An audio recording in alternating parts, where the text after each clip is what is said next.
तो क्वेश्चन हमारा ये कह रहा है if A's income is 20% less than B's income, by what percent is B's income more than as.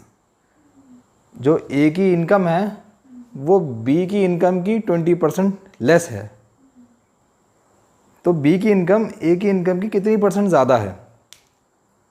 तो यहाँ हम लेट कर लेते हैं B's income, let B's income be 100, ठीक है। तो ए की इनकम कितनी हो गई, अब क्वेश्चन में दे रखा है कि ए की इनकम बी की इनकम की 20% लेस है, तो ए की इनकम हमारी हो जाएगी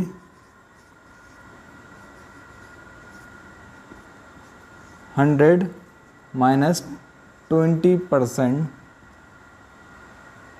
ऑफ 100, ठीक है। तो ये हो गई हमारी 100 माइनस 20, ये हो गई हमारी 80। तो हमारी ए की इनकम यहाँ पर 80 हो गई और बी की इनकम तो 100 लेट करी ही थी हमने। तो हम यहाँ पे एक लाइन लिखेंगे, व्हेन एज इनकम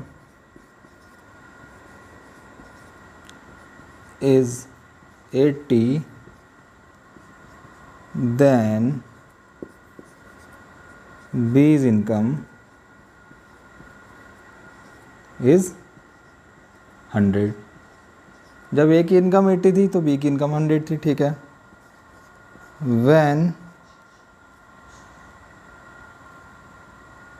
यहाँ पे अगर देयरफॉर भी लिख देते हैं तो बुरा नहीं होगा, THEREFORE, therefore when A's income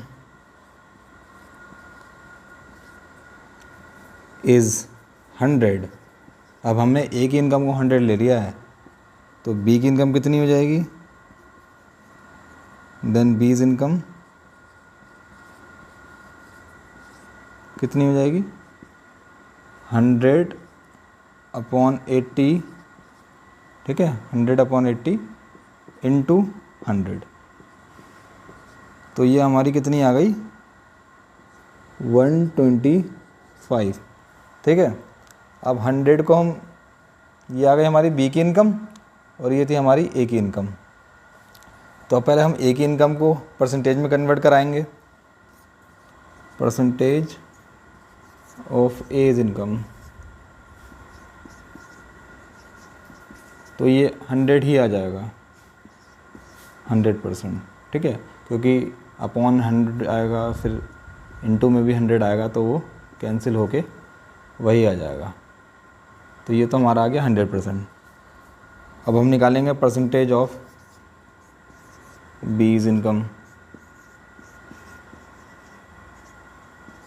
तो ये हमारा कितना आ जाएगा 125 अपॉन, ए की रिस्पेक्ट में निकाल रहे हैं तो नीचे 100 आएगा, क्योंकि हमें बताना है ए की इनकम से कितनी परसेंट ज़्यादा है, तो ए की रिस्पेक्ट में ही निकलेगी बी की इनकम की परसेंटेज भी, और इंटू 100, ये तो भी 100 से 100 कैंसिल हो जाएंगे, ये आ गया हमारा 125%। तो यहाँ जब ए की इनकम 100% है तो बी की इनकम 125% है। तो अब हमें निकालना है, क्वेश्चन में क्या पूछा था हमसे कि by what percent B's income more than A's income, B की इनकम कितने परसेंट ज़्यादा है ए की इनकम से, मोर देन एज। तो बस इसमें हमें माइनस ही करना है और कुछ करना ही नहीं है। हमारा आ गया आंसर 25%। समझ में आ गया।